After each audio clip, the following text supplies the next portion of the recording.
Hi everyone, welcome back to the channel. So let's start with the USD INR. देखते हैं USD INR कल के लिए क्या कर सकता है. ठीक है, अभी ओवरऑल स्ट्रक्चर की बात करूँ मैं, 15 मिनट्स टाइम फ्रेम है मेरा. ठीक है, ओवरऑल स्ट्रक्चर की बात करूँ तो मार्केट एक आप देखो इस ट्रेंड लाइन का यूज़ कर रहा है और कहीं ना कहीं हायर हाइज और हाई लोज की फॉर्मेशन शो कर रहा है मार्केट प्रॉपर. ठीक है, अब मार्केट एक इम्पॉर्टेंट एरिया पे खड़ा हुआ है. ठीक है, ऊपर के अगर मैं बात करूं तो जो हाई बनाया है मार्केट ने नियरली अराउंड आई वुड से फ्यूचर चार्ट में वो है 80.1325 का. ठीक है, तो जुलाई फ्यूचर में 80.1325 का लेवल टच कर गया विच इज़ ऑल टाइम लो. ठीक है, ऑल टाइम लो अगेंस्ट यूएसडी हमने टच कर लिया है. अब क्या है कि अब मार्केट में देखना ज़रूरी है कि क्या कल के दिन क्या काम कर सकता है. ठीक है, अभी ओवरऑल जैसे हमने बात की कि हाई राइज हाई लोस की फॉर्मेशन है मार्केट में, bulls are totally in control. ठीक है, एज ऑफ नाउ. और टेक्निकल स्टैंड पॉइंट से अगर मैं अभी बात करूं तो मार्केट को क्या करना है, मार्केट को इस ट्रेंड लाइन का ब्रेकडाउन कहीं ना कहीं दिखा रहा है मार्केट, और इस लेवल के नीचे अगर मार्केट क्लोज करता है. ठीक है, अगर मार्केट का ओपन न्यूट्रल होता है और इसके नीचे चलता है तो हम यहाँ से एक नीचे की तरफ फॉल देख सकते हैं टिल दिस लेवल फर्स्ट. ठीक है, तो मैंने यहाँ पे लिखा है ऑलरेडी ये सपोर्ट की तरह है. क्यों? क्योंकि टेक्निकल स्टैंड पॉइंट से आप देखो कि यहाँ पे दो बार मार्केट ने रिजेक्शन लिया, एक अच्छी बुलिश कैंडल ने इसका ब्रेकआउट किया. ठीक है, तो कहीं ना कहीं एक सपोर्ट की तरह, हाँ, डिमांड जोन की तरह काम कर सकता है. बट अगर इसका भी फर्दर ब्रेकडाउन हो जाए, ठीक है, तो हमको फर्दर सेल नीचे साइड दिख सकता है. ये टेक्निकल स्टैंड पॉइंट से मैं बात कर रहा हूँ. अब मार्केट को अगर ऊपर जाना है तो मार्केट के लिए जो 80.05 से लेकर 80.10 का जो लेवल आ रहा है, ये मार्केट के लिए एक अच्छा सा रेजिस्टेंस का लेवल काम करेगा. दिस रेजिस्टेंस इज़ एक तो 80 का नंबर है. ठीक है, साइकोलॉजिकल नंबर हो गया आपका, और अभी ऑल टाइम लो मार्केट ने यहीं पर बनाया हुआ है. तो मार्केट को इसके ऊपर सस्टेन करना है तो हम फर्दर मानेंगे कि एक फर्दर मार्केट अपसाइड जा सकता है. बट अभी के लिए मार्केट क्या है, मेरे को एज अ फीलर है कि नेक्स्ट वीक हम अभी बात भी करने वाले हैं कि इवेंट्स क्या क्या रहने वाले हैं और किस चीज़ में आपको ध्यान रखना है. तो उसके हिसाब से अभी जो समझ में आ रहा है कि मार्केट एक मे बी साइडवेज रह सकता है या फिर थोड़ा सा डाउन साइड जा सकता है. ठीक है, on a very shorter term eventually market में अभी भी जो है बुल्स मतलब I would say market will make higher high in the long run, even in next 1 month और 2 मंथ आपको फिर से एक अच्छा वो देख सकता है. लेकिन अभी के लिए कुछ नियर टर्म्स के लिए अगर मैं 3-4 दिन इस नेक्स्ट वीक की बात करूं तो market sideways to down side में भी रह सकता है. प्राइस एक्शन भी हमारे को कुछ सजेस्ट कर रहा है, अगर इसके नीचे निकल के आए तो हम फर्दर उस चीज़ पे फर्दर हम चीज़ें नोटिस करेंगे. अगर मैं सपोर्ट्स की बात करूं फर्दर क्या सपोर्ट्स है, रेजिस्टेंस और मेजर रेजिस्टेंस हमारा नियरली अराउंड 80.10 के आसपास है. जो स्ट्रॉन्ग सपोर्ट निकलता है जो कि डेटा प्लस प्राइस एक्शन के हिसाब से है, ठीक है, वो है 79.50 which is a strong support. ठीक है, यहाँ पे मार्केट आता है तो कहीं ना कहीं आप देखोगे मार्केट यहाँ पे होल्ड करेगा, कहीं डब्ल्यू पैटर्न ही बना सकता है. आपको बाई के लिए यहाँ पे प्रेफर करना है फिर. ठीक है, फर्दर अगर इसके नीचे भी बाई चांस निकल के आता है तो फिर स्ट्रॉन्ग सपोर्ट मिलेगा आपको, not strong which is okay support at 79.25. ठीक है, 79.25 का जो लेवल है वो एक आपको मिल सकता है सपोर्ट के लिए. और एक फर्दर जो स्ट्रॉन्ग सपोर्ट मिलेगा वो एग्जैक्टली 79 के लेवल में मिलेगा. प्राइस एक्शन भी यहाँ पे आपको काफ़ी दिखेगा, ठीक है, होता हुआ. और यहाँ पे कहीं ना कहीं डेटा भी हमारा काफ़ी पुट राइटर्स यहाँ पे एक्टिव मिलेंगे आपको. तो ऑल दो मार्केट कल ऐसा नहीं हो सकता कि नीचे आ जाए पूरा, लेकिन ये मैंने लेवल्स ड्रॉ कर दिए सो दैट आपको कहीं ना कहीं एक बेटर आइडिया मिले, पिक्चर मिले कि मार्केट में क्या है. अभी की अगर बात करूं तो मार्केट अगर यहाँ पे आता है और इसका ब्रेकडाउन करता है तो हम फॉर श्योर सेल साइड देख सकते हैं. ऑल दो फंडामेंटली अभी भी हमारा INR वीक है एज़ कम्पेयर टू USD.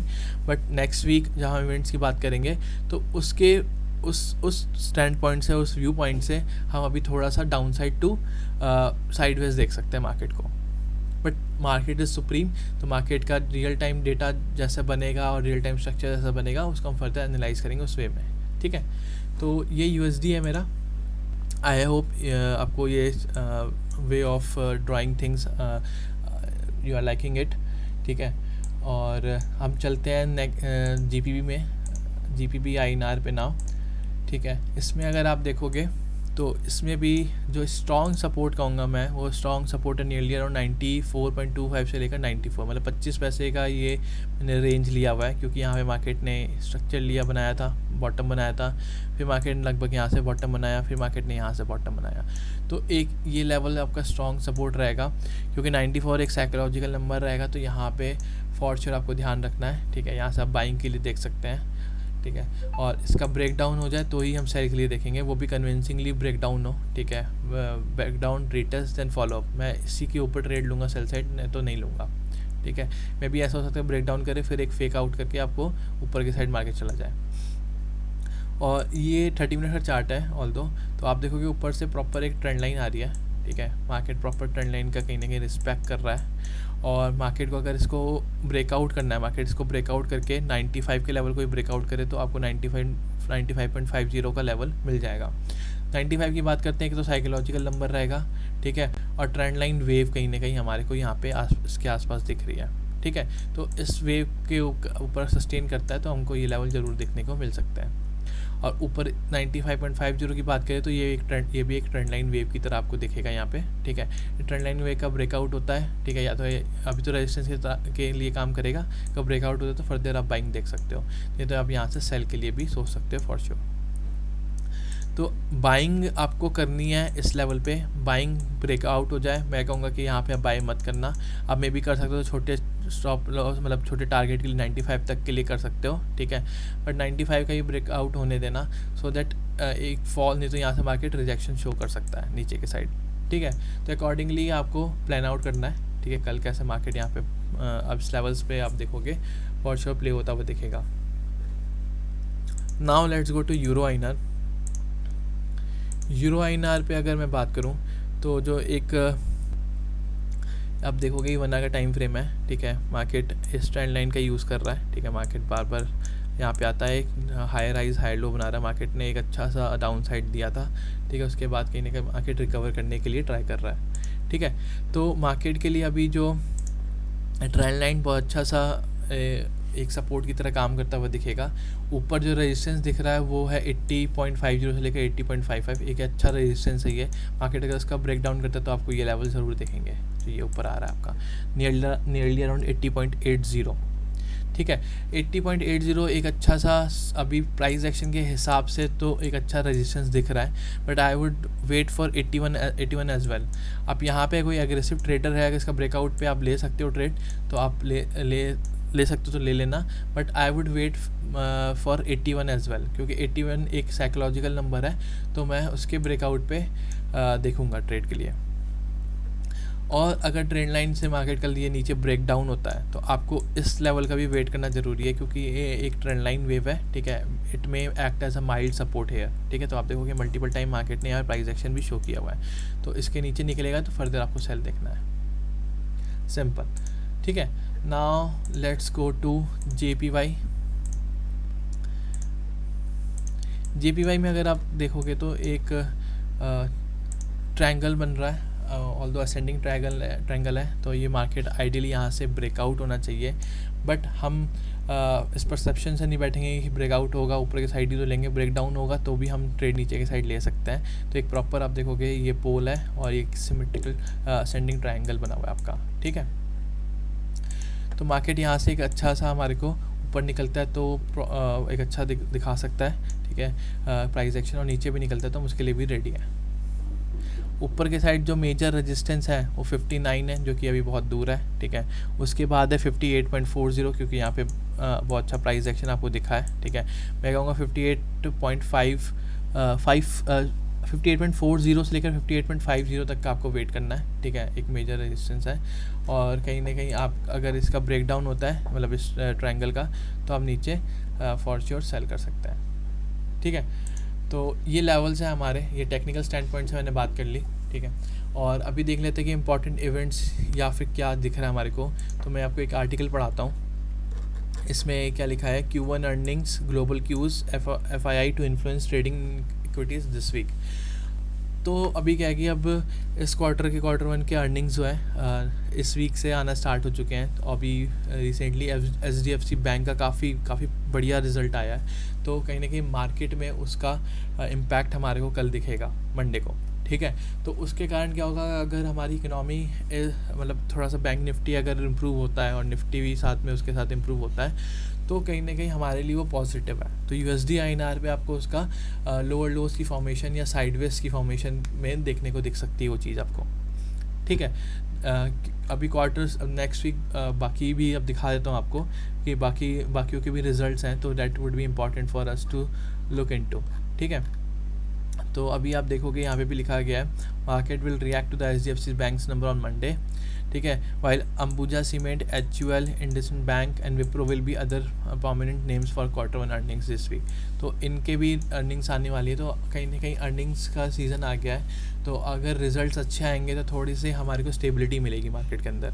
ठीक है, तो हमारी इकनॉमी अगर थोड़ी सी स्टेबल रहेगी तो USD INR जो विच इज़ मेकिंग हायर मतलब ऑल टाइम लोज बना रहा है, वो कहीं ना कहीं हमारे को कुछ समय के लिए एक रेंज में या थोड़ा सा डाउन साइड भी आ सकता है मार्केट। तो उस एंगल में हम अभी देखना चाह रहे हैं नेक्स्ट वीक को।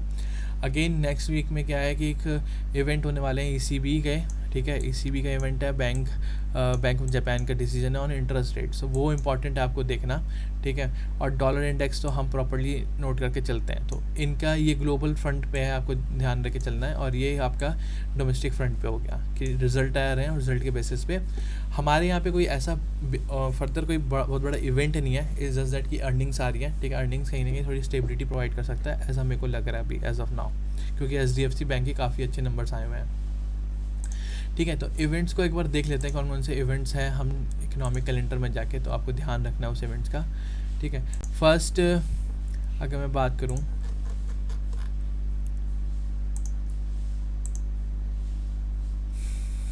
आप देखोगे यूके में क्लेमेंट काउंट चेंज है, एवरेज अर्निंग इंडेक्स है, दीज आर इम्पॉर्टेंट वन। ठीक है, आपको ये देख के चलना है, तो इसके GBP का इम्पैक्ट आएगा, GBP में इम्पैक्ट आएगा तो थोड़ा बहुत आपको डॉलर इंडेक्स में भी दिख सकता है। ठीक है, और ये सबसे ज़्यादा इम्पॉर्टेंट है फॉर अस, यूरो का CPI नंबर। ठीक है, आपको इन्फ्लेशन रेट के बारे में कहीं ना कहीं पता चलेगा। ठीक है, और ये डायरेक्टली मेजरली इम्पैक्ट करेगा मेरे डॉलर इंडेक्स को। डॉलर इंडेक्स इम्पैक्ट होगा तो कहीं ना कहीं USD INR में भी आपको दिखेगा वो चीज़। ठीक है, तो that is important for me. फिर अगेन GBP में कोई मतलब स्टेटमेंट रिलीज़ हो सकती है। ठीक है, ये भी आपको ध्यान देना है। फर्दर जो इम्पॉर्टेंट है वो CPI, इसका मतलब ये आपका 20 जुलाई के वेडनेसडे को यूके के लिए आपको देखना है यहाँ पे। ठीक है, उसका भी CPI नंबर्स आने के चांसेस है, आएंगे मतलब। ठीक है, तो उस पर भी आपको ध्यान बना के चलना है। और ये भी हमारे लिए काफ़ी इंपॉर्टेंट रहेगा, BOJ Bank of Japan outlook report और Bank of Japan press conference. इसमें कहीं ना कहीं इन्फ्लेशन रेट और इंटरेस्ट रेट के ऊपर बात हो सकती है, तो इसको भी क्लोजली वॉच करना है। इसका भी इम्पैक्ट हमारे को डॉलर इंडेक्स में आ सकता है, देखने को मिल सकता है। ठीक है, तो ये कुछ इंपॉर्टेंट, आई वुड से इंपॉर्टेंट इवेंट है नेक्स्ट वीक के लिए। और फर्दर अगर बात करूँ तो ECB interest rate decision, that is very important. ठीक है, again for us interest rate decision में क्या मतलब कितने इंटरेस्ट रेट बढ़ा रहे हैं, क्या कर रहे हैं, वो आपको कहीं ना कहीं देखने को मिलेगा। क्या होता है, डॉलर इंडेक्स में सबसे बड़ा पोर्शन है वो है यूरो का। ठीक है, और जो भी यूरोप से रिलेटेड कोई न्यूज़ आएगी तो डायरेक्टली मेजरली इम्पैक्ट करेगा डॉलर इंडेक्स को। डॉलर इंडेक्स इम्पैक्ट होगा तो हमारी USD INR भी इम्पैक्ट होगा। तो आपको जो यूरोप से जो भी न्यूज़ आ रही है, इवेंट्स आ रहे हैं, वो हमारे लिए सबसे ज़्यादा इंपॉर्टेंट है। फिर हमारे लिए जापान के रिपोर्ट्स इंपॉर्टेंट है। ठीक है, देन GP भी हमारे लिए इंपॉर्टेंट है। ठीक है, तो ये इस वे में आपको इस चीज़ को एनालाइज करना है। और फर्दर वेडनेसडे को क्या होगा, इनिशियल जॉब क्लेम्स आएंगी। ठीक है, फिर ECB press conference, these are all important. तो नेक्स्ट वीक काफ़ी अच्छे, आई वुड से कि काफ़ी अच्छे इवेंट्स हैं, ध्यान देने हैं, काफ़ी सारे हैं आई वुड से। तो इस पर आप प्रॉपर ध्यान दे के चलेंगे। ठीक है, तो कहीं ना कहीं आप इसको नोट करते हुए चलें। I hope you like it guys, thank you so much.